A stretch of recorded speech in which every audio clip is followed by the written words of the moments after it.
राम राम दोस्तों, selection point YouTube channel पर आप सभी का स्वागत है। आज है 18 दिसंबर 2025 गुरुवार। आज के करंट अफेयर्स में हम राजस्थान पत्रिका, दैनिक भास्कर और सूजत सार संग्रह पर चर्चा करेंगे। जो परीक्षा के लिए इंपॉर्टेंट है उन्हीं न्यूज पर चर्चा करेंगे। वीडियो को अंत तक पूरा देखना और वीडियो पसंद आए तो इसे लाइक करना, दोस्तों के साथ शेयर करना और चैनल को सब्सक्राइब करना। इस वीडियो की पीडीएफ आपको अगर चाहिए तो टेलीग्राम चैनल है जिसका लिंक मैंने वीडियो के डिस्क्रिप्शन में दे रखा है, सिलेक्शन पॉइंट ऑफिशियल के नाम से, वहां से आप प्राप्त कर सकते हैं। सबसे पहली न्यूज है, भारत की फिल्म है home bound. Home bound film है ऑस्कर 2026 में best international feature film category की टॉप 15 सूची में शामिल हुई है। नाम क्या है फिल्म का? Home bound. 2026 ऑस्कर में बेस्ट इंटरनेशनल फीचर फिल्म की श्रेणी में टॉप 15 सूची में शामिल हुई है। इसके निर्देशक है नीरज घेवन। क्या नाम है? नीरज घेवन। फिल्म भारत की आधिकारिक एंट्री है। यह ऑस्कर के लिए भेजी गई 86 देशों की फिल्मों में से चुनी गई है। तो फिल्म का नाम आप याद रखना, होम बाउंड। निर्देशक है नीरज घेवन। इंटरनेशनल फीचर फिल्म कैटेगरी की टॉप 15 सूची में शामिल हुई है।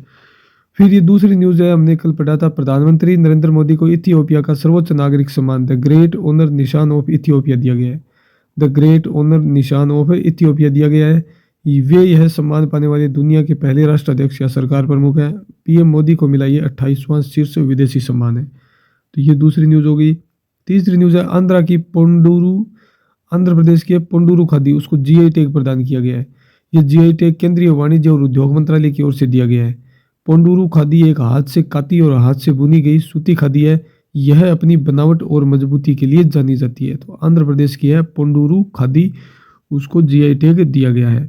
फिर अगली न्यूज है, ब्लूमबर्ग की वर्ल्ड्स 25 रिचेस्ट फैमिली लिस्ट में भारत से सिर्फ अंबानी परिवार शामिल हुआ है। ब्लूमबर्ग की रिपोर्ट है एक वर्ल्ड्स 25 रिचेस्ट फैमिली, उसमें भारत का परिवार है अंबानी परिवार। कुल संपत्ति आंकी गई है इनकी 105.6 अरब डॉलर। और इस सूची में वॉलमार्ट के मालिक वोल्टन परिवार पहले स्थान पर रहे हैं। कौन है? वॉलमार्ट के मालिक वोल्टन परिवार। फिर अगली न्यूज है, सऊदी अरब जनवरी से अपने संपत्ति कानूनों में बदलाव कर रहा है। इसके बाद विदेशी नागरिक वहां पर संपत्ति खरीद सकेंगे। मक्का, मदीना, जेदा और रियाद जैसे पवित्र शहर इस नियम से बाहर होंगे। तो कौन नियमों में बदलाव कर रहा है? सऊदी अरब।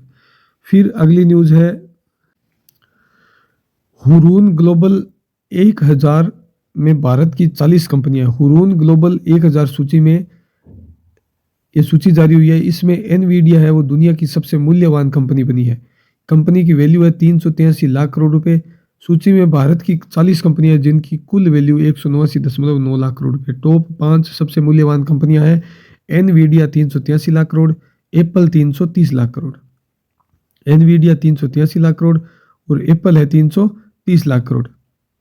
माइक्रोसॉफ्ट है 317 लाख करोड़। फिर गूगल और अमेजन। सबसे पहले ध्यान रखना है ए से, एनवीडिया और एप्पल। देशों के हिसाब से कंपनियां, अमेरिका की सबसे ज़्यादा है 410, चीन की 158, जापान की 63, भारत और यूके की 40 कंपनियां हैं। सूची के टॉप 100 में भारत की 2 कंपनियां शामिल है। टॉप 100 में कितनी है? 2 कंपनियां है भारत की। टॉप 100 में भारत की 2 कंपनियां हैं। रिलायंस इंडस्ट्रीज 74वें स्थान पर है और एचडीएफसी बैंक 98वें स्थान पर है। रिलायंस 74वें और एचडीएफसी 98वें। फिर वर्ड ऑफ द डे है ग्रेप। ग्रेप आजकल चर्चा में है। इसकी फुल फॉर्म पूछी जा सकती है किसी भी पेपर में। दिल्ली में बढ़ते प्रदूषण के चलते सरकार ने graded response action plan GRAP का चौथा चरण लागू किया। ग्रेप दिल्ली एनसीआर में वायु प्रदूषण को नियंत्रण करने के लिए बनाया गया आपातकालीन प्लान है। इसके तहत प्रदूषण बढ़ने पर नियम धीरे धीरे सख्त किए जाते हैं। हवा ज्यादा खराब होने पर स्कूल बंद करना, निर्माण कार्य रोकना, डीजल जनरेटर पर रोक और कुछ वाहनों की एंट्री पर पाबंदी जैसे फैसले लिए जाते हैं ताकि प्रदूषण बढ़ते ही तुरंत कार्रवाई कर लोगों को बीमारियों से बचाया जा सके। दिल्ली में प्रदूषण है वो इन दिनों अपने चरम स्तर पर फैल गया है। तो ये है ग्रेडेड रिस्पॉन्स एक्शन प्लान। फिर अगली न्यूज है, आउटबाउंड पोर्टेबिलिटी। कल से अब नए राज्यों में भी इलाज करा सकेंगे प्रदेशवासी। राजस्थान सरकार द्वारा शुरू की गई मुख्यमंत्री आयुष्मान आरोग्य योजना के तहत अब प्रदेश के नागरिक राज्य के बाहर भी कैशलेस स्वास्थ्य सेवा का लाभ उठा सकेंगे। और ये आउटबाउंड पोर्टेबिलिटी की सुविधा है, ये शुक्रवार से लागू हो जाएगी। तमिलनाडु और कर्नाटक को छोड़कर हर राज्य में इस सुविधा का लाभ मिलेगा। तमिलनाडु और कर्नाटक में एक बार इस सुविधा का लाभ नहीं मिलेगा, उसके बाद में हो सकता है वहाँ पर भी मिले, लेकिन तमिलनाडु और कर्नाटक के बाद इस योजना का लाभ सभी राज्यों में मिलेगा। राजस्थान ऐसा करने वाला पहला राज्य है। राज्य की माँ योजना में 25 लाख रुपए तक का इलाज फ्री है, लेकिन ऐसा अन्य राज्यों में नहीं है। ऐसे में इसे एकीकृत करने में दिक्कतें आ रही थी, अब नहीं होगी। माँ योजना का पूरा नाम है मुख्यमंत्री आयुष्मान आरोग्य योजना। और राजस्थान आउटबाउंड पोर्टेबिलिटी करने वाला पहला राज्य बन गया। राजस्थान में लगभग 88% परिवारों के पास स्वास्थ्य बीमा है, जो देश में सबसे ज़्यादा है। देश का एवरेज कितना है? 41% एवरेज है। फिर एक पुस्तक की बात है, पुस्तक का नाम है अटल संस्मरण। क्या नाम है? अटल संस्मरण। अटल बिहारी वाजपेयी जी से संबंधित है। अटल बिहारी वाजपेयी जी से संबंधित है और इसको लिखा किसने है? इसको लिखा है वाजपेयी जी के तत्कालीन मीडिया सलाहकार रहे अशोक टंडन ने। अशोक टंडन ने इसे लिखा है। वाजपेयी जी के पूर्व मीडिया सलाहकार थे। अटल संस्मरण, और इसमें अटल जी से जुड़ी हुई बहुत सारी बातों के बारे में बताया गया है। फिर अगली न्यूज है, देश की पहली मिस इंडिया कौन थी? मेहर कैस्टेलिनो। मेहर कैस्टेलिनो, इनका निधन हो गया है। देश की पहली मिस इंडिया मेहर कैस्टेलिनो का निधन हो गया। 1964 में पहली बार मिस इंडिया का खिताब इन्होंने जीता था। फिर है ऑपरेशन आग। ऑपरेशन आग किसने चलाया जा रहा है? किसके द्वारा चलाया जा रहा है? यह जयपुर कमिश्नरेट के द्वारा, और इसके तहत क्या किया जा रहा है? तस्करों को पकड़ा जा रहा है। फिर अगली न्यूज है हुरून IDFC फर्स्ट सूची। इसमें देश के टॉप 200 सेल्फ मेड उद्यमियों की 2025 लिस्ट में 2025 की लिस्ट जारी हुई है, और इसमें पहली बार शीर्ष पर रहे हैं इटर्नल जोमेटो के संस्थापक और CEO दीपेंद्र गोयल। पहली बार इस लिस्ट में शीर्ष स्थान पर पहुंचे हैं। उन्होंने डीमार्ट के राधाकृष्ण दमानी और इंडिगो के प्रमोटरों को पीछे छोड़ दिया। कौन रहे हैं पहले स्थान पर सेल्फ मेड उद्यमी में? जोमेटो के दीपेंद्र सिंह गोयल इस सूची में पहले स्थान पर रहे हैं। सबसे युवा उद्यमियों की बात करें तो जोमेटो के केवल्य वोरा 22 और आदित्य पालिचा 23 सबसे युवा है। शीर्ष 5 पर कंपनियां हैं eternal, Avenue Supermarts Radhakrishna Damani की है, फिर इंडिगो है राहुल भाटिया राकेश गंगवाल, स्विगी है, और फिर है मेक माई ट्रिप जो इटर्नल इस सूची में शीर्ष स्थान पर है। फिर उदयपुर की बेटी ने अंटार्कटिका पर फहराया तिरंगा। अंटार्कटिका महाद्वीप के सर्वोच्च पर्वत शिखर विंसन मेसिप पर भारतीय ध्वज फहराकर उदयपुर की मनस्वी अग्रवाल ने पूरे राजस्थान का नाम अंतर्राष्ट्रीय मंच पर गौरवान्वित किया है। वे इस दुर्गम शिखर पर पहुंचने वाली पहली राजस्थानी है। समुद्र तल से 5000 मीटर की ऊंचाई है, 16,500 फीट की ऊंचाई है। इस शिखर पर भारत से अब तक 10 से भी कम पर्वतारोही यहाँ सफल हुए हैं। नाम क्या है चोटी का? अंटार्कटिका महाद्वीप की सर्वोच्च पर्वत शिखर है विंसन मेसिप। विंसन मेसिप, और उदयपुर की है मनस्वी अग्रवाल। इन्होंने इस चोटी पर तिरंगा फहराया। नाम याद रखना, नाम क्या है? मनस्वी अग्रवाल। चोटी का नाम विंसन मेसिप, अंटार्कटिका महाद्वीप की सर्वोच्च चोटी है। फिर है उड़ान योजना। ये न्यूज में है। उड़ान योजना है स्कूलों में और 10 से लेकर 50 वर्ष तक की उम्र की महिलाएं और लड़कियां हैं, उनको सैनिटरी नैपकिन उपलब्ध करवाने से संबंधित है। खासकर सरकारी स्कूलों में स्वच्छता और स्वास्थ्य को लेकर ये योजना शुरू की गई थी। 24 लाख बालिकाओं को वितरित होने हैं उड़ान योजना के तहत सैनिटरी नैपकिन, लेकिन यह डाटा दिया हुआ है कि बहुत ही कम इनकी सप्लाई हुई है, जो चिंताजनक स्थिति है। तो आप उड़ान योजना को याद रखना। फिर है वर्ल्ड इकोनॉमिक फोरम। इसकी बैठक होगी दावोस में। कहाँ पर होगी? दावोस में। विश्व आर्थिक मंच की 2026 की वार्षिक बैठक हो रही है दावोस में 18 से 24 जनवरी तक। इस बार सम्मेलन की थीम क्या है? A spirit of dialogue. A spirit of dialogue इसकी थीम है। भारत से 3 केंद्रीय मंत्री और 5 विधायक इस बैठक में भाग लेंगे। दावोस में 100 से ज्यादा भारतीय CEO, केंद्रीय मंत्री, 3 केंद्रीय मंत्री और 5 CM शिरकत करेंगे। मुख्यमंत्री कहाँ कहाँ के होंगे? मध्य प्रदेश, महाराष्ट्र, असम, आंध्र प्रदेश और तेलंगाना के। फिर अगली न्यूज है सुजस बुलेटिन पर हम चर्चा करेंगे। मुख्यमंत्री ने हावड़ में 334 करोड़ रुपए के विकास कार्यों का शिलान्यास किया। ये न्यूज है जालोर की, आप देख सकते हो। कोई ज़्यादा इम्पोर्टेंट नहीं है परीक्षा के लिए, लेकिन ये जो डाटा दिया हुआ है ये इम्पोर्टेंट है। ये हमने पहले भी पढ़ा था। पिछले 2 साल में 6363 मेगावाट बिजली उत्पादन क्षमता वृद्धि हुई है। फॉर्म पौंड बने हैं 35,000। गौशालाओं का अनुदान 3433 करोड़ रुपए, ये हमने पहले पढ़ चुका है और हमें कंठस्थ याद है ये। पिछले 2 सालों में 1640 गांवों को सड़कों से जोड़ा है। फिर महिला अत्याचार में 10% की कमी आई है और SC/ST के अत्याचार में 28% की कमी आई है।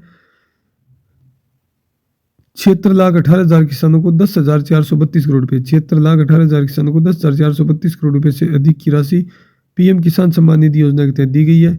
6,000 रुपये केंद्र सरकार और 3,000 रुपये राज्य सरकार की तरफ से कुल 9,000 रुपये। गेहूं खरीद पर 2025-26 में 150 रुपये प्रति क्विंटल बोनस दिया गया है। प्रधानमंत्री मातृ वंदना योजना के तहत पिछले 2 वर्षों में लगभग 10 महिलाओं को लाभान्वित किया गया है। कितना? 10 लाख महिलाओं को लाभान्वित किया गया है प्रधानमंत्री मातृ वंदना योजना के तहत। 12 लाख से अधिक लखपति दीदी बनाई गई है, ये भी याद रखना। लाडो प्रोत्साहन योजना के तहत 1.5 लाख रुपए का भुगतान किया जा रहा है। मुख्यमंत्री आयुष्मान आरोग्य योजना का दायरा बढ़ाते हुए 132 नए पैकेज जोड़े गए हैं और मां बाउचर योजना में अब तक 2,26,000 महिलाओं को सुविधा का लाभ मिल चुका है। एक तो मां योजना है मुख्यमंत्री आयुष्मान आरोग्य योजना, वो तो है 25 लाख रुपए का कैशलेस बीमा। दूसरी है मां वाउचर योजना, इसमें 2,26,000 महिलाओं को सुविधा का लाभ मिला है। फिर है प्रधानमंत्री मातृ वंदना योजना, इसमें 5,000 रुपये केंद्र सरकार देती है, लेकिन राज्य सरकार ने 1,500 रुपये बढ़ाए और 6500 रुपये किए हैं। इसमें 10 लाख महिलाओं को लाभान्वित किया गया है।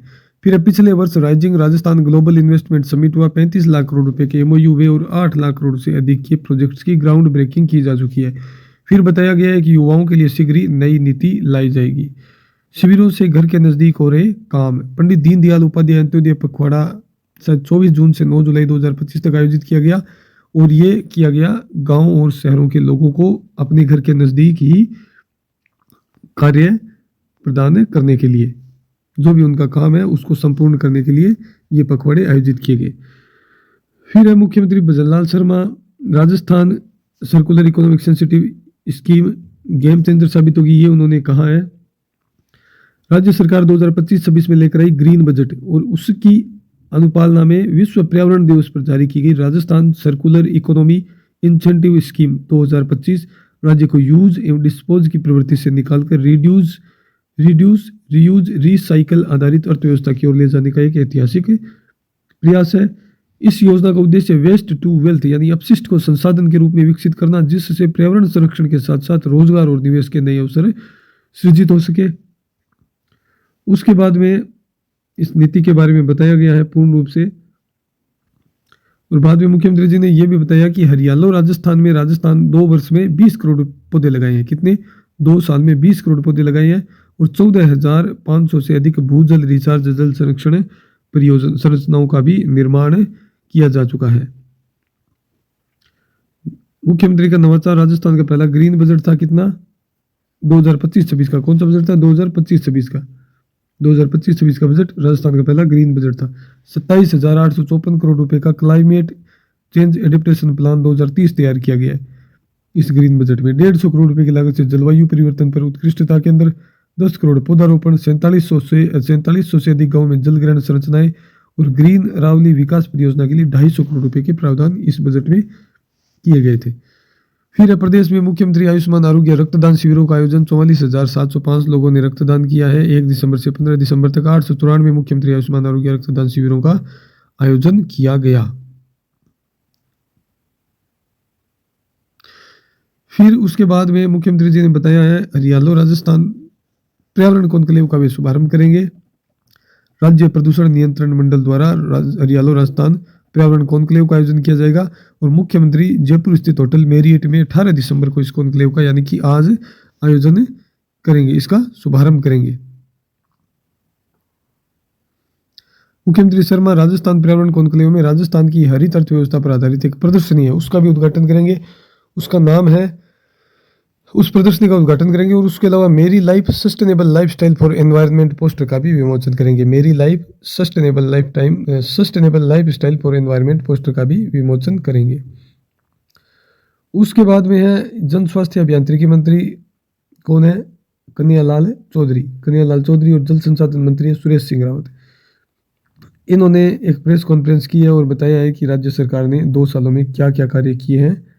अमृत 2.0 योजना चल रही है जिसके तहत 175 नगरीय निकायों में ये निविदाएं आमंत्रित की गई है, इसके बारे में बताया गया। तो कुछ ज़्यादा खास डाटा इसमें नहीं है। फिर है पूर्वी राजस्थान से जल उपलब्धता के वादे पूरे होंगे। तो ये पूर्वी राजस्थान नहर परियोजना के बारे में बताया गया है जिसमें संशोधित पार्वती जी काली सिंध चंबल लिंक परियोजना है। 4 लाख हेक्टेयर में सिंचाई होगी इससे और 3 करोड़ लोगों को पेयजल उपलब्ध होगा। 4 लाख हेक्टेयर भूमि में सिंचाई और 17 जिलों की लगभग 3 करोड़ आबादी को पेयजल उपलब्ध होगा। शेखावाटी अंचल चूरू शिखर में यमुना का पानी लाया जाएगा।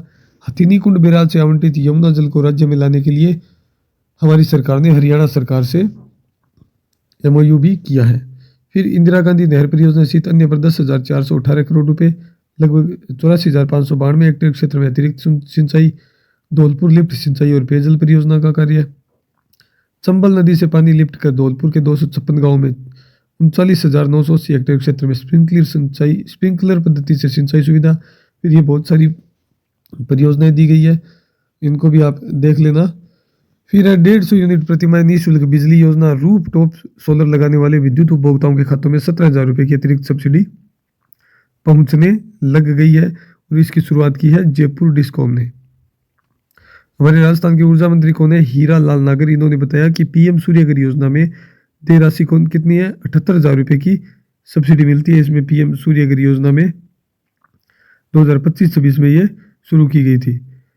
PM सूर्यघर मुफ्त बिजली योजना के साथ लीवरेज करते हुए 150 यूनिट प्रतिमाह निःशुल्क बिजली योजना की भी घोषणा 2025-26 में की गई थी।